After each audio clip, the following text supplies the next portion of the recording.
سلام، خوش اومدین به چنل من. برای کسایی که تا حالا چنلمو ندیدن خواستم خودم معرفی کنم. اسم من ریحانه است و یه ماهی هست که این یوتیوب چنلمو شروع کردم. یه سری ویدیو راجع به مهاجرت و اینا دارم. خودم 12 سال پیش تقریبا به آمریکا مهاجرت کردم از طریق دانشجویی و یه ذره داستان زندگی خودم رو تعریف کردم تو ویدیوهایی که داشتم. یه ولاگ و اینا هم دارم که یه ذره متفاوت تره. این ویدیویی که امروز میخوام براتون بگیرم از در واقع ایدهش از یکی از سوالا توی کامنت های زیر یکی از ویدیوهام در اومد که یکی پرسیده بود اگه مثلا برای بار اوله داریم میایم آمریکا، اون چه کارایی باید تو اون روز یا روزهای اول بکنیم. من گفتم که بالاخره حالا من خودم تو این مسیر رفتم دیگه، میتونم شاید یه سری از اون نکاتی که باید بدونیم و بهتون بگم. یه ذرم ببخشید، یه ذره صدای من سرماخورده است. من یه 2 هفته است مریضم و سرفه و اینا میکردم. حالا سعی میکنم که اگه سرفه یه چیزی کنم از تو ویدیو کات کنم که اذیت نشین. اوکی، شروع کنیم. اولین کارهایی که باید انجام بدیم وقتی وارد آمریکا میشیم. خب اولین مرحله وارد شدن به فرودگاهه. وقتی که پروازمون میشینه تو آمریکا و وارد فرودگاه میشیم چه کارهایی رو باید بکنیم؟ اولین مرحله که وقتی رسیدیم در واقع رفتن به سمت پاسپورت چکه یا سیکیوریتی چکه. بعد از اینکه از هواپیما پیاده میشیم، این پاسپورت چک هم معمولا همه یه جا میرن دیگه. این مرحله اول لازم نیست خودتون خیلی سعی کنیم پیداش کنیم، ولی کلا در واقع یه سری ساینا و اینا به سمت پاسپورت چک و سیکیوریتی چک رو باید برین. وقتی که به این قسمت همین پلیسایی که برای این چک هستن میرسین، معمولا صف 2 قسمت میشه. یه صف آدمایی که پرمننت رزیدنس یا گرین کارت دارن و سیتیزنن. یه صف دیگه صف همه کسایی که یا ویزا دارن یا ویزا ویور دارن، هرچی، ولی مثلا مهاجرت مثل چیزی نیستن، یعنی مثلا ساکن آمریکا نیستن دائمی، که اونا یه صف جدایی دارن. حالا هر 2 تا صف با همه، ولی یعنی یه جاست ولی اینجوری آدم ها جدا میشن. بعد دیگه شما وارد این صف که شدین، وقتی که به اون آفیسر رسیدین، یه نکته‌ای که حتما باید بدونین، سعی کنین همه مدارک مهاجرتیتون رو تو کیف دستیتون داشته باشین، یعنی نذارین توی چمدونتون تو بار بذارین، چون اینجا همه اونا رو میخوان. مثلا اگه دانشجویی اومدین، برگه I-20 تون که دانشگاه براتون فرستاده، پاسپورتتون، هر چیز مهاجرتی که دارین همراهتون باشه، چون اونجا پلیس ازتون میخواد. سوال معمولا خیلی روتینه. ممکن ازتون بپرسن چرا اینجا اومدین. شما مثلا به هر دلیلی که اومدین، درسی، توریستی یا هرچی، بهشون میگین و خیلی چیز نیستن، اذیت نمیکنن تو فرودگاه. یه چیزی که ممکن ازتون بپرسن اینه که بپرسن که آیا چیزی برای دیکلر کردن دارین، چیزی برای اعلام دارین. این دیکلر کردن حالا یه چند قسمت داره. یکیش پوله. تو آمریکا بالای $10,000 آوردن، حتی $1 بیشتر، باید اعلام کنین. نمیتونین که همینجوری بیارینش.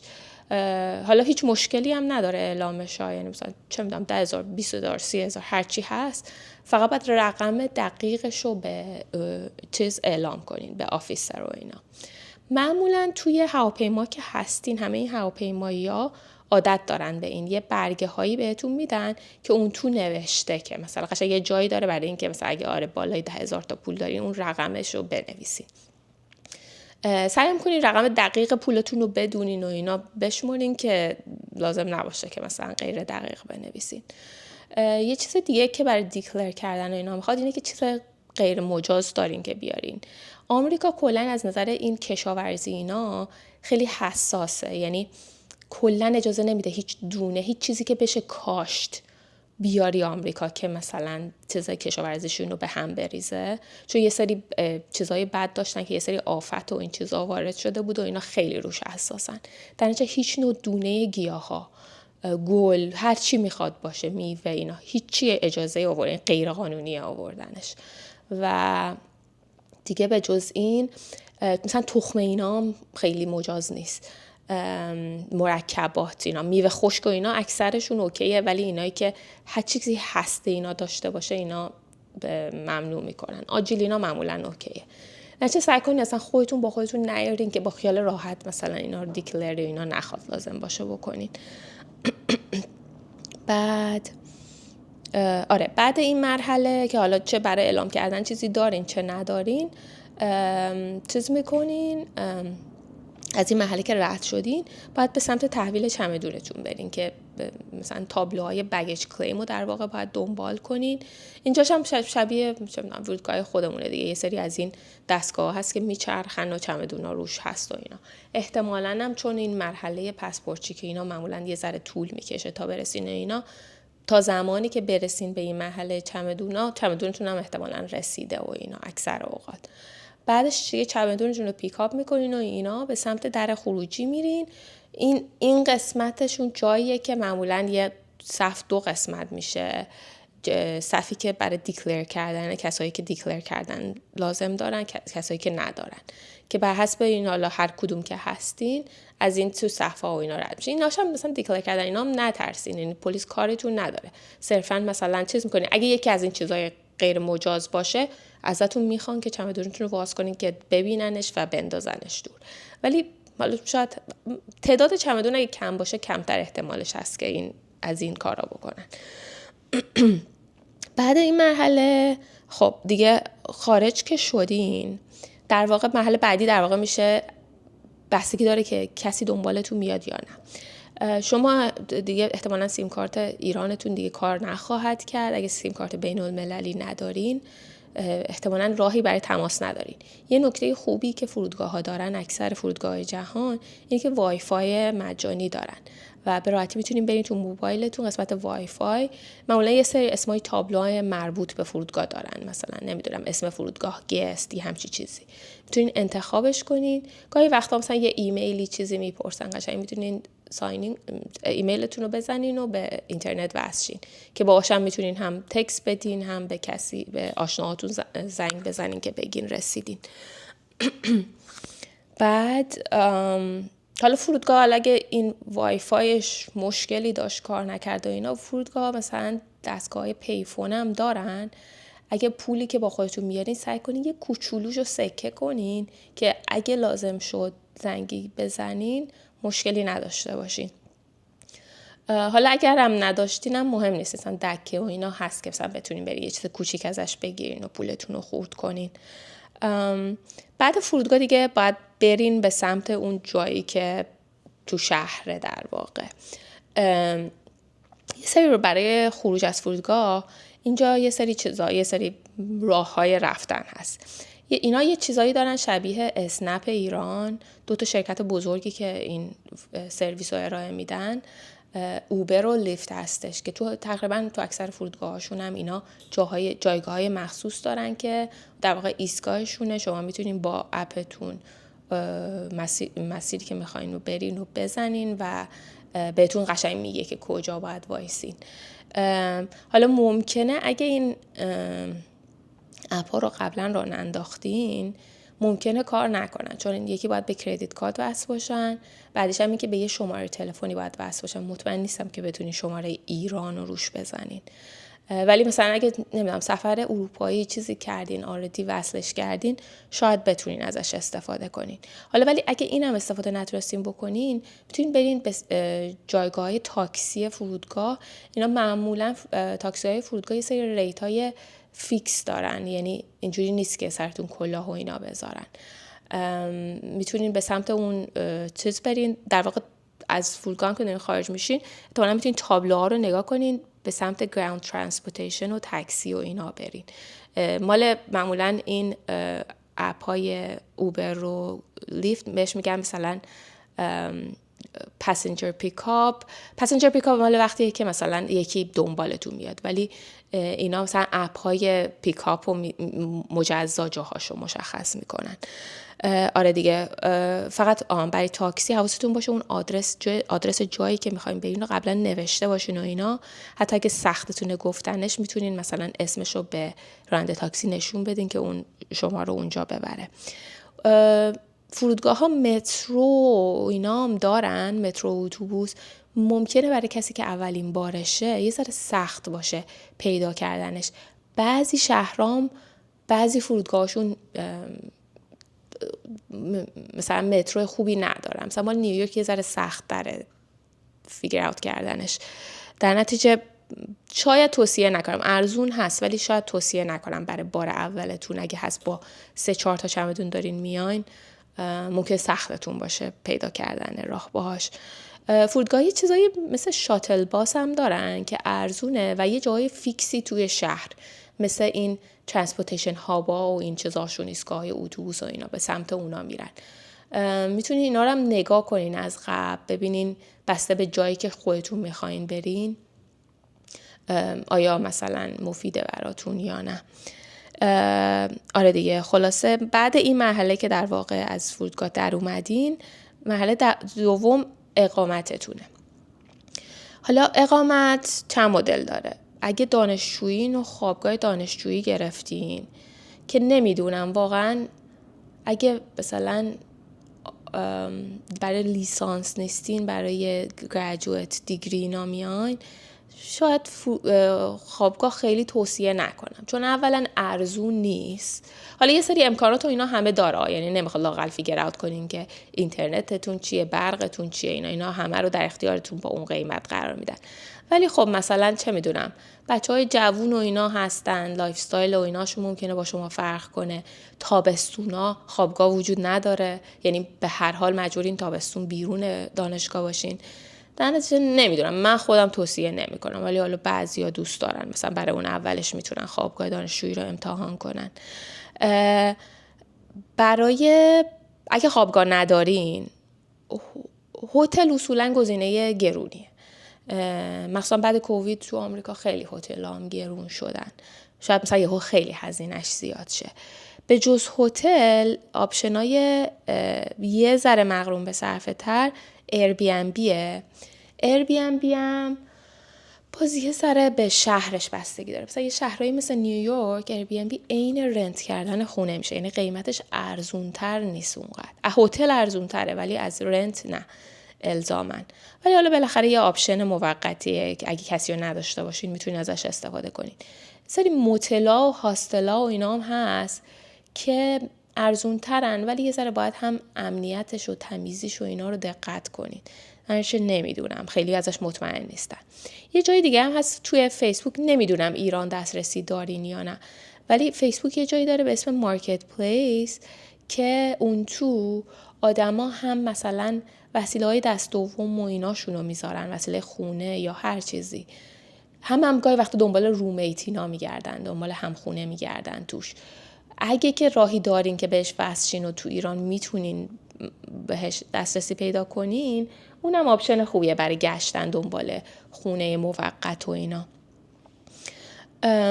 فقط تو انتخاب محل اقامتتونم دقت کنین که یا نزدیک محل دانشگاه و کارتون باشه، یا اینکه مثلا راههای حمل و نقلش راحت باشه، یعنی مثلا یا مترو یا اتوبوس اینا راحت داشته باشین.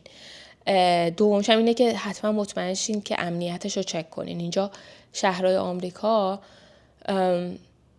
نمیدونم، مثلا باید بعضی جاهاشو دقت کنین، حتما یه گوگل سرچ یه چیزی بکنین، مطمئن شین که مثلا جایی که میگیرین یه محل ناامنی نباشه. حالا برای محله بعدی احتمالا حالا اگه دانشجویی دارین میاین، باید برین دانشگاه ثبت نامتون رو بکنین. اگرم کسی رو ندارین، ممکنه همون توی از ایرانم که هستین دانشگاه بهتون یه سری آپشنا بده راجع به این که شما رو با یکی لینک کنه که بتونین سوالاتون ازشون بپرسین راجع به شهر و محیط و اینا. اونا مفیده. دومین چیزی که هست بسته به اینه که فاند دارین یا ندارین. اگه فاند ندارین، که حالا بعد براتون توضیح میدم، اگه فاند دارین، بعد از اینکه ثبت نام کردین، شما میتونین برین تو آفیس سوشال سیکیوریتی، یه جای یه چیزی شبیه شناسنامه یا کارت ملی طور بهتون میده. یه شماره‌ایه که در واقع خیلی هم شماره مهمیه، یعنی اصلا نباید با کسی شیرش کنین مگه تو جاهای به خصوص. میتونین برین درخواست اونو بدین که این کارت سوشال سیکیوریتیتون رو بگیرین. البته ازتون آدرس میپرسن. اگه کسی رو میشناسین که بهش اعتماد دارین، اگه اون اول خونه موقتتون رو خیلی مطمئن نیستین، آدرس یه فردی که میشناسین رو بدین که این کارت بره خونه اونا. و کارت خیلی مهمیه. اگرم فاند ندارین، پیشنهاد شخصی من اینه، دانشگاه خیلی کارهای موقت و اینا داره. مثلا کار تو کتابخونه، حتی اگه برای تی ای و آر ای و این کارهای تیپیکال دانشجویی رو ندارین، مثلا چه میدونم، کار تو کتابخونه، کار تو سلف، یه سری کارا دارن برای دانشجوها که اگه درخواست بدین و اینا بهتون میدن. حتی شده یه کار خیلی کوتاه، ده حد چند ساعت، ده حد خیلی موقت انجام بدین، چون یه کوچولو هم پول گرفتن از چیز باعث میشه که بتونین این سوشال سکیوریتی نامبر رو بگیرین. خیلی چیز مفیدیه. مرحله بعدی داشتن سیم کارته. توی آمریکا در حال حاضر 3 اپراتور معروف هست. قبلا 4 بودن که 2 با هم مرج شدن. این 3 اسمشون تی موبایل، AT&T و ورایزنه. من خودم شخصا با 3 داشتم. من اولش که اومدم با AT&T گرفته بودم، بعد چند سال عوضش کردم به ورایزن، الانم تی موبایلم. هر کدوم یه سری خوبی‌ها و اینایی دارن. قیمتاشون خیلی نزدیک به همه. AT&T رو من خودم شخصا دوست ندارم. خیلی مثلا چه میدونم فی و چیزای الکی ازتون زیاد میگه، یعنی اون قیمتی که تبلیغ میکنه با اون رقمی که تهش میدین معمولا فاصله داره، یه $10-11. ورایزن یه زمانی خیلی خوب بود کاورج و ایناش، یعنی تقریبا تو جاده تو هر جا مثلا دسترسی اینا خیلی راحت بود. بعد این قضیه 5G که اومد، اینا یه ذره چیز شدن، یه ذره مثلا بعضی جاهای شهر نقطه کوره و اینا دسترسی یه ذره عجیب غریب شد. این دلیل من بود برای اینکه برم رو تی موبایل. ولی تی موبایل هم حالا پرفکت نیست. یه خوبی که تی موبایل جدیدن یه آپشنی گذاشته، البته هنوز تو مرحله بتاه، با استارلینک یه قراردادی بسته که بتونه تو نقاط کور و اینا این امکان ارتباط با این ستلایت های چیزو بذاره. الان فعلا در حد تکس و کالای ایمرجنسیه، ولی میخواد برای کال عادی و اینترنت هم اینو باز کنه. این اگه اینو باز کنه، این واقعا یه چیز خیلی خوبیه که آدم داشته باشه. رقمای اینا معمولاً قراردادایی که چند نفر با همین قیمتاش خوبه. معمولا اگه تکی هستی اینا رقماشون بالای مثلا 50-60 اینا میشه نفری، ولی اگه گروهی باشه مثلا شاید تا 30 اینا بتونیم بیارینش پایین.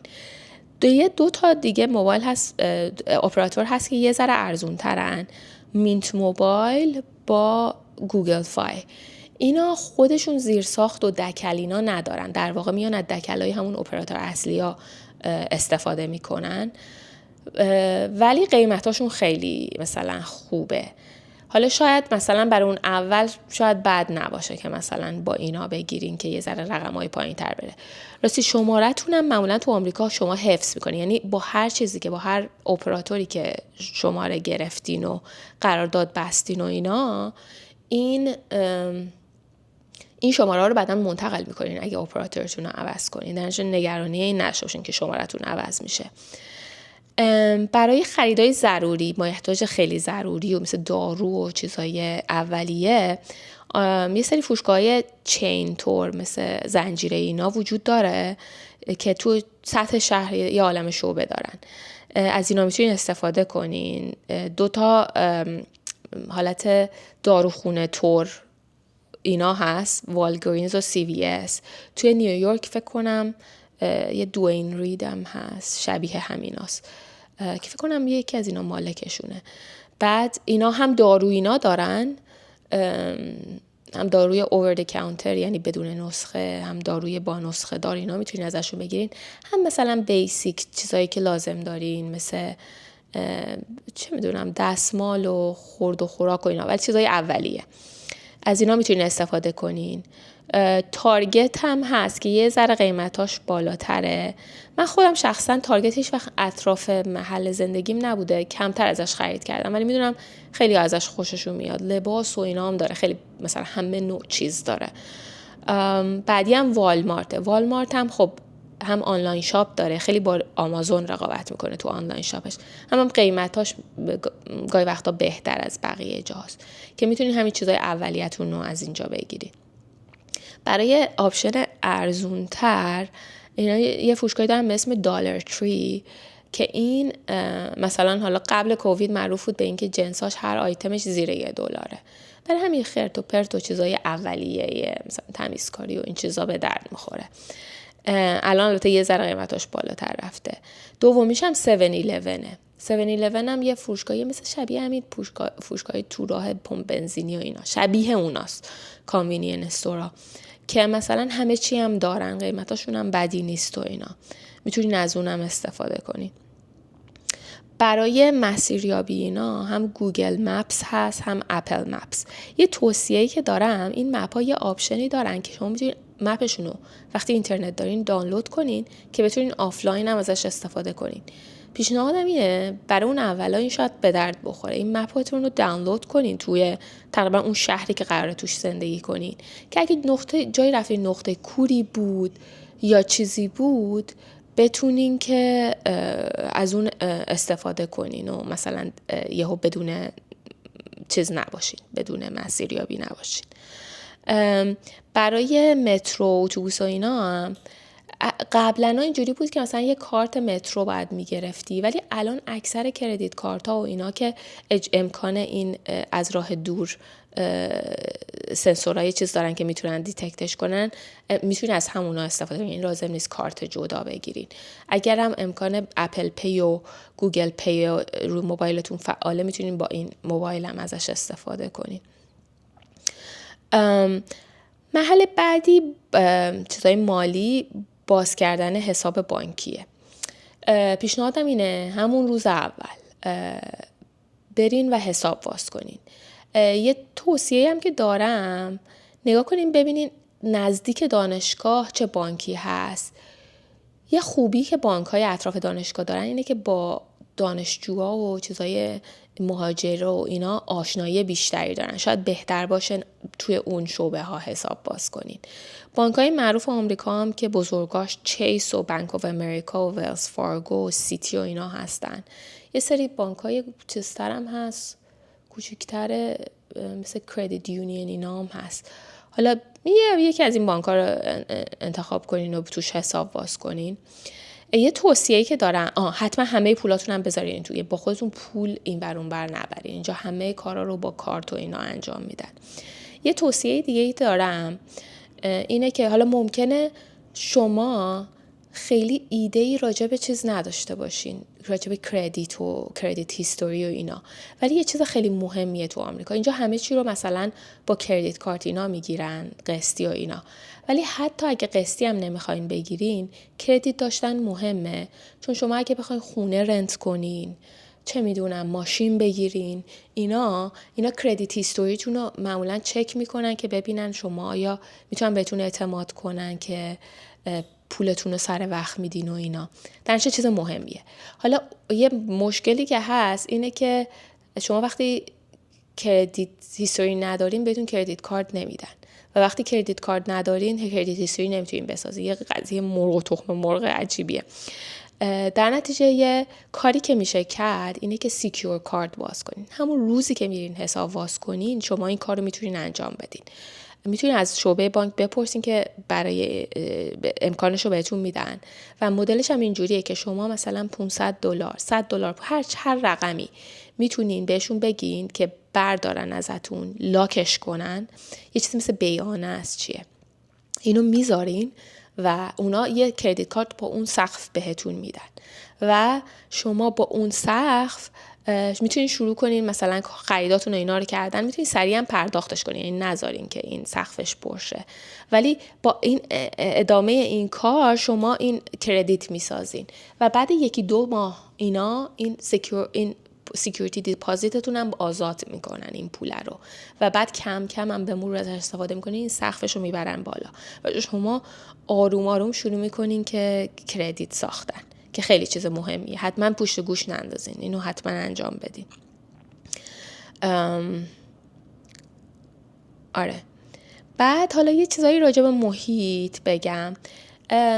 حالا اون اولش اگه یه ذره براتون حرف زدن سخته یا مثلا یه جایی میخواین برین که نمیتونین منظورتون رو برسونین، اپ گوگل ترنسلیت خیلی اپ خوبیه. یه امکان محاوره هم داره برای جایی که مثلا حالا همه حرفاتون رو میرسونین، یه کاری یه چیزی که میخواین بگین و هیچ راهی برای گفتنش ندارین، این قسمت محاورهش میتونین بذارین و مثلا به طرف مثلا انتقال بدین چیزی که میخواین بگین.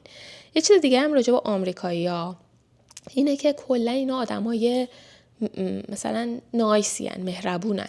حالا ما راجع به خودمون میگیم ما مهمون نوازیم و اینا واقعا آدمای خوبی هن. مثلا اگه سوالی کنین اینا ازشون جوابتون میدن و اینا، یعنی ازشون نترسین. فقط یه کاری که میکنین، اینا یه چیزی دارن به اسم حفظ حریم شخصی. این سعی کنین یه فاصله مثلا با طرف نگه داریم، مثلا اینجوری توی صورتش نرین. اینا خیلی براشون مهمه این چیزا، درش این فاصله رو حفظ کنین، خیلی مهمه. دومین چیزی هم که هست قضیه انعام دادنه برای رستوران‌ها و یه سری کارهای خدماتی. اینجا مثلا مثل اروپا نیست که این آپشنال باشه، اختیاری باشه. اینجا مثلا حقوق کسایی که تو این کارهای مثل رستوران و اینا کار میکنن خیلی پایینه. ساعتی مثلا زیر $7، اینا گاهی وقتا چند $, بیشتر نیست. و اینا روی اون تیپ زندگی میکنن و رقم معقول بین 15 تا 20%. حواستون باشه و اینو کم ندین، چون مثلا در واقع یعنی اگه کم بدین معنیش اینه که مثلا سرویسشون خوب نبوده و اینا. خیلی چیز مهمیه، حواستون باشه. و آره دیگه یه چیزای دیگه هم هست که کلا مثلا یه ذره تو شهر بگردین و با محیط آشنا بشین و اینا، نترسین. حالا فکر کنم مثلا تو فیسبوک و اینا، نمیدونم الان دیگه چقدر این چیزا هست. زمان ما بود یه سری گروه ها بود، مثلا گروه های فارسی زبانه و تو اون شهر و اینا میتونستین باشون ارتباط بگیرین و اینا. چیزای بدی نیستن دیگه. آره دیگه فکر کنم همه چی رو کاور کردم. برای مواد غذایی هم یه سری سوپرمارکت های بزرگ هست. حالا قیمت های مختلف دارن. حالا والمارت یه ذره تو قیمت های کمتره. یکی که هست تریدر جوزه، اگه نزدیکتونه، این هم قیمتاش خوبه هم کیفیت محصولاش خوبه. والمارت گاهی وقتا کیفیت مواد خوراکیش خیلی جالب نیست، ولی مثلا تریدر جوز خوبه، اونو میتونین استفاده کنین. هول فودز یه ذره قیمتاش گرونتره، ولی خب مثلا مواد ارگانیک داره و اینا، یه ذره کیفیتاش بهتره. برای خرید آنلاین این همین مواد غذایی و اینا هم آمازون فرش هست که اینجا میتونید اوردر بدین بیارن در خونه. یه اپی هم هست به اسم اینستاکارت که تقریبا از همه فروشگاه‌های کوچیک و بزرگ اطرافتون میتونه براتون بیاره. یه سری رقماش زیاده، ولی برای وقتی که نمیدونم مریضین یا یه حجم زیادی میخواین بگیرین، خودتون ماشین ندارین، نمیتونین با خودتون بیارین، به درد میخوره برای اینا. میتونین اپ رو بریزین و اینا ازش استفاده کنین. یه چیزی یادم رفت بگم. شما یه راهی دارین برای این که یه مزنه‌ای از قیمت‌های رنت و اینا تو شهری که میخواین برین رو پیدا کنین. یه 2 تا اپ و وبسایت هست، زیلو و apartments.com. اینا هم اپ دارن، هم رو وبسایت میتونین نگاه کنین و توی تقریبا تمام شهرها اطلاعات دارن و کاری که میتونین بکنین هم حتی برای رنتن هم برای خرید. ولی حالا شما اگر رو رنت فوکسین میتونین برین مثلا توی مثلا محیط‌های مختلفی که میخواین، مثلا اون رنج قیمتی که میتونین بدین و فعال کنین، بعد ببینین چه آپشنایی در اختیارتون قرار میده.